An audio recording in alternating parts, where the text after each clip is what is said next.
Ecuador, preparations continue ahead of Sunday's election day. Authorities presented a plan to ensure security. In Costa Rica, the Senate approved a bill extending the working day to 12 hours a day. And in Nigeria, the Economic Community of West African States announced the launching of a rapid reaction force to restore order in Niger.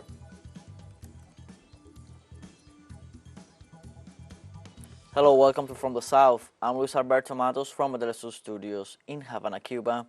We begin with the news.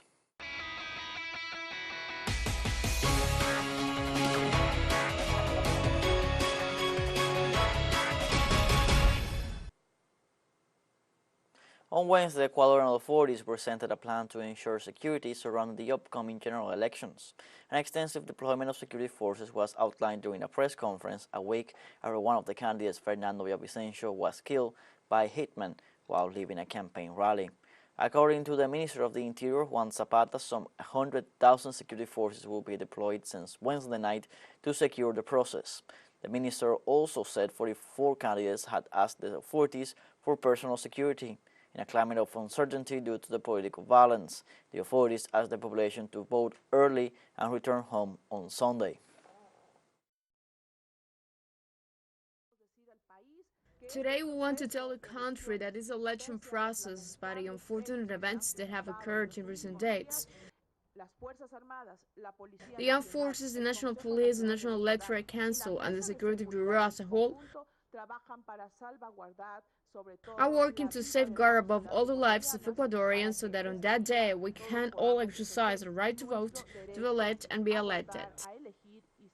During the press conference, the Minister of the Interior, Juan Zapata, assured that the police will make a great deployment to ensure security at the polls. For his part, Fausto Salinas referred to the specific tasks that the security forces will develop so that the process develops with the greatest security.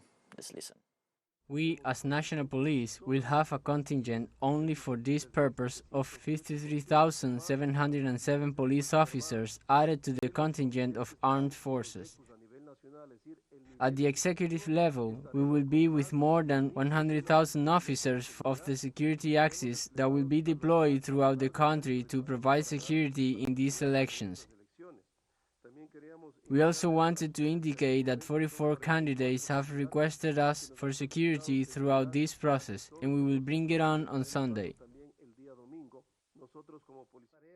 Within the tasks that are being planned to be executed by the National Police, we will have 53,707 police officers nationwide to cover security in the precincts, provincial delegations, and other CNE facilities, attention to citizen security and public order nationwide, preventive police operations in different jurisdictions, functions of the collecting police, transportation, coordination, and delivery of results in the centers of digitalization of minutes and electoral processing centers, and we will have intelligence, investigation, and prevention teams.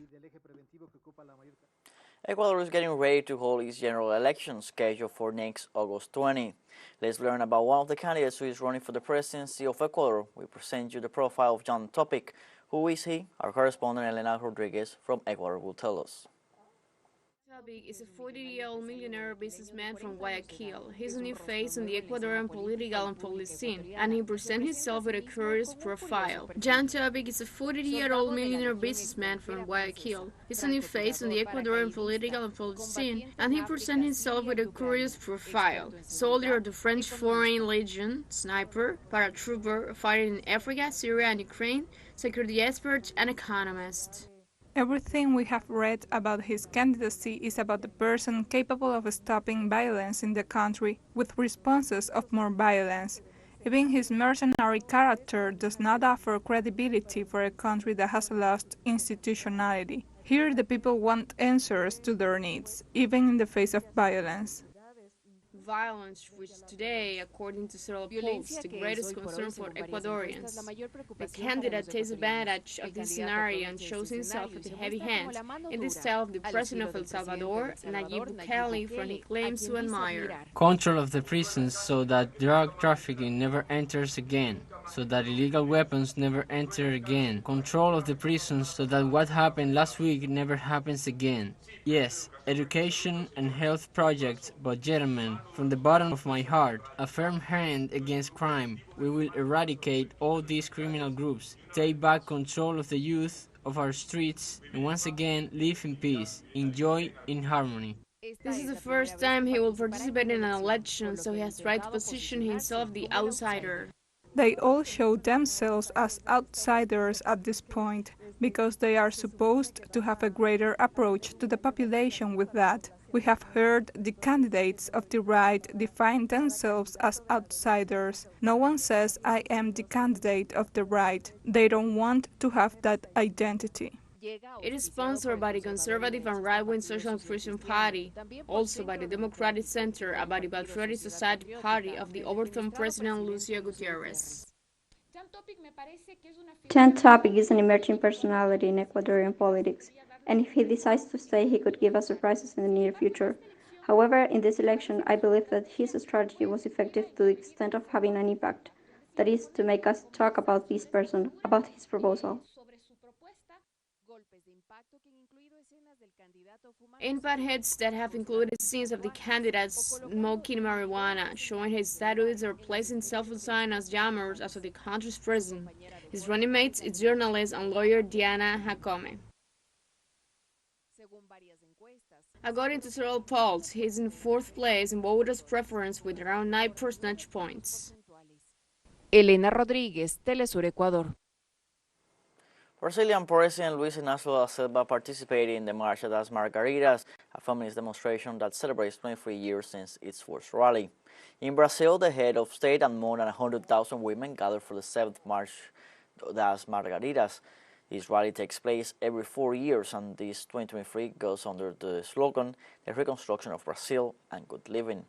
During this type of activities, people seek to democratize the access to land, advocate for the protection of nature with environmental and climate justice and public education.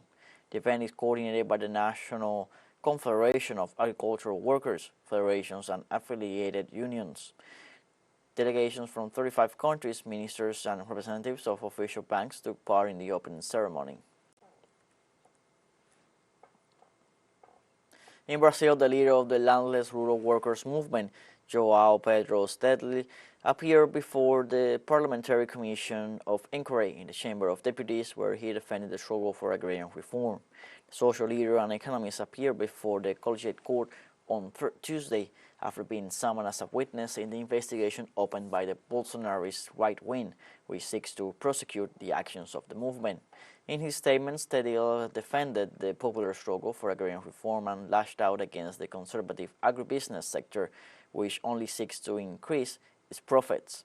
He also emphasized the collective sense, the division of tasks, and the intellectual formation of the movement's militants, and thanked for the solidarity received from different parts of the continent. In Costa Rica, the Senate approved in first discussion a bill that extends the working day to 12 hours a day. The regulation also establishes 4 days of work and 3 days of rest, a change that social organizations and unions oppose, as they consider it a step backwards for workers' rights. The Senate approved the initiative with 32 votes in favor and 17 against. However, it needs to be approved in a second debate. In this sense, political parties that oppose the legal instrument announced that they will consult the Constitutional Chamber to make sure that it does not collide with the nation's Magna Carta.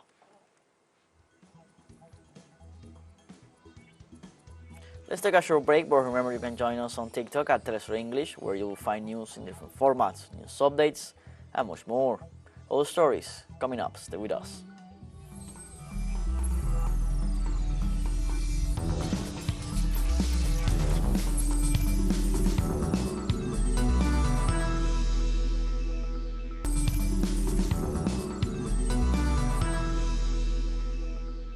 Welcome back from the south.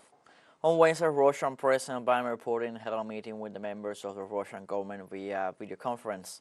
The meeting focused on investment in non-coal sectors of the economy of traditional coal mining regions in Russia. According to the Kremlin press service, reports were delivered by Economic Development Minister Maxim Reshetnikov, Kemerovo Region Governor Sergei Tsivilev, and Komi Republic head Vladimir Yuba. Previous meetings of this kind focus on the development of crossing points on the Russian border, AI technologies, social and economic development of Russia's new regions, and other issues.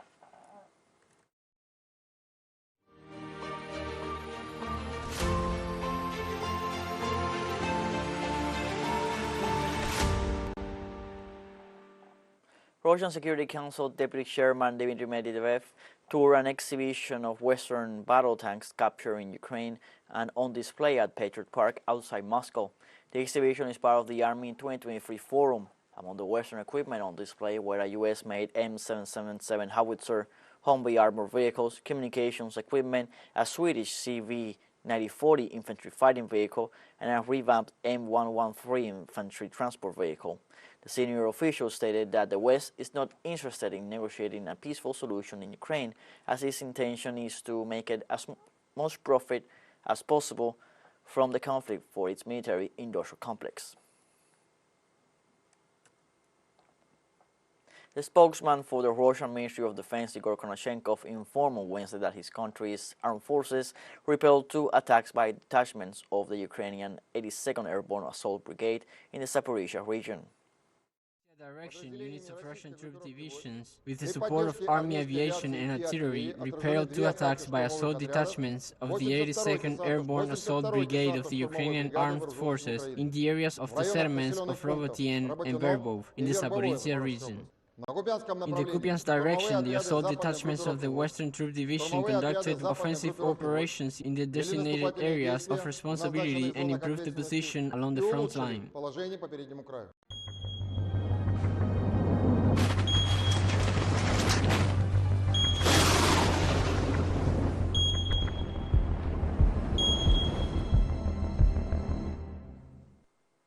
In Spain, a forest fire on the island of Tenerife ravaged some 800 hectares in the municipality of Arafo and Candelaria.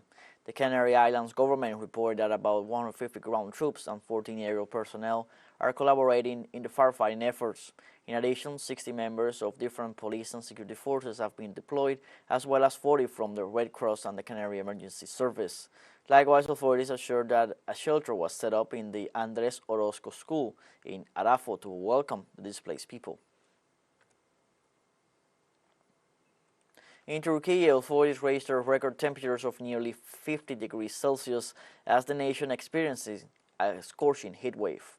The Turkish Weather Institute recorded on Tuesday 49.5 degrees Celsius in the municipality of Anatolia.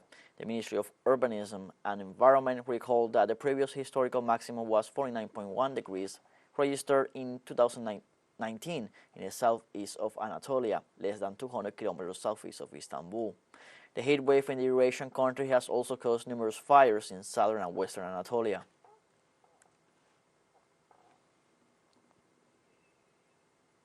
On Wednesday, Myanmar authorities said rescuers have recovered 33 bodies after a landslide at a jade mine in the northern regions. On Sunday, over 35 miners were washed away by a mudslide in Pakhan, prompting a search and rescue operation using over 150 boats. Landslides occurred several times a year in Pakhan's jade mines. In July 2020, at least 162 people died in a landslide in the same area, and 113 were killed in November 2015. Most victims are independent miners who settle near giant mounds of discarded earth excavated by heavy machinery used by mining companies. Most scavengers are unregistered migrants from other areas, making it hard to determine exactly how many people are missing after such accidents.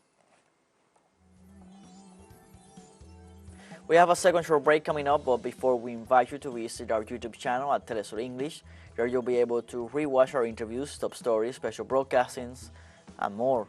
Hit the subscribe button and activate the notification bell to stay up to date on the world's most recent events. A final short break, don't go away.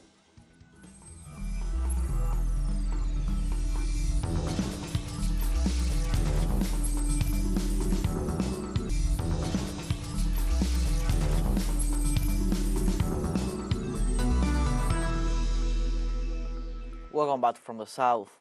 In Nigeria, the Economic Community of West African States announced on Wednesday that it is launching a rapid reaction force to restore order in Niger. The organization detailed in its X account that the measure aims to restore constitutional order in the Republic of Niger. To this end, the ECOWAS Chiefs of Defense Staff Committee will hold an extraordinary meeting in Accra, Ghana, from August 17th to the 18th, 2023, to finalize plans for the deployment of the standby force. Meanwhile, supporters of Niger's military junta, which has ruled the country after the coup, are calling for a massive mobilization of citizens as they prepare for possible external military action by countries in the region. Meanwhile, terrorist activity in the African country has intensified. At least 17 soldiers of the Niger army were killed and 20 others wounded in a terrorist attack in the Tillaberi region bordering Burkina Faso. The United Nations organization expressed its concern over the increase in food insecurity in Niger. The United Nations Office for the Coordination of Humanitarian Affairs deplored the impact of the conflict in Niger. In the midst of this crisis, the agency called for the lifting of sanctions and border closures to avoid difficulties in the entry of food, in addition to the rise of malnutrition in the country. According to reports from the World Food Programme, some 7.3 million people in a situation of food insecurity could worsen due to the crisis unleashed in the last few weeks.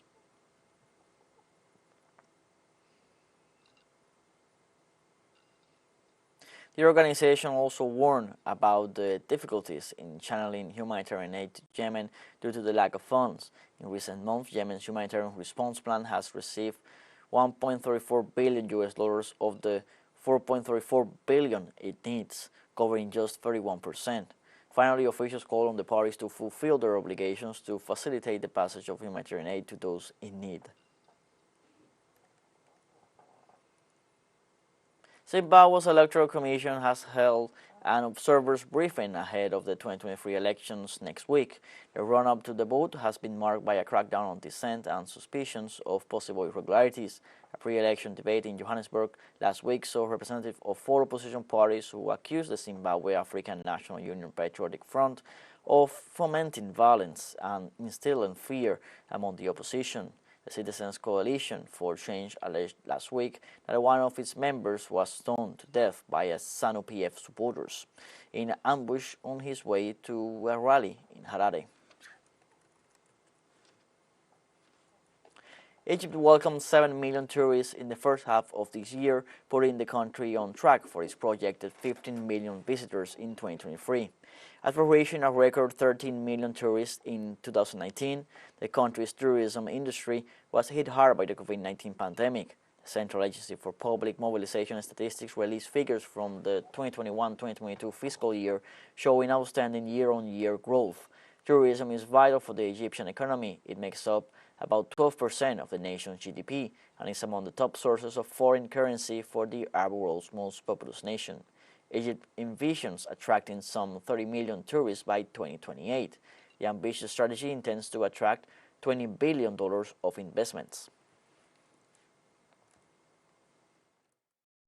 We are on track for our national tourism target to reach 15 million tourists this year. We are expecting 18 million tourists next year. Our strategy focuses on increasing the number of flights that come to Egypt to enhance the touristic experience for our visitors and increase the number of hotel rooms.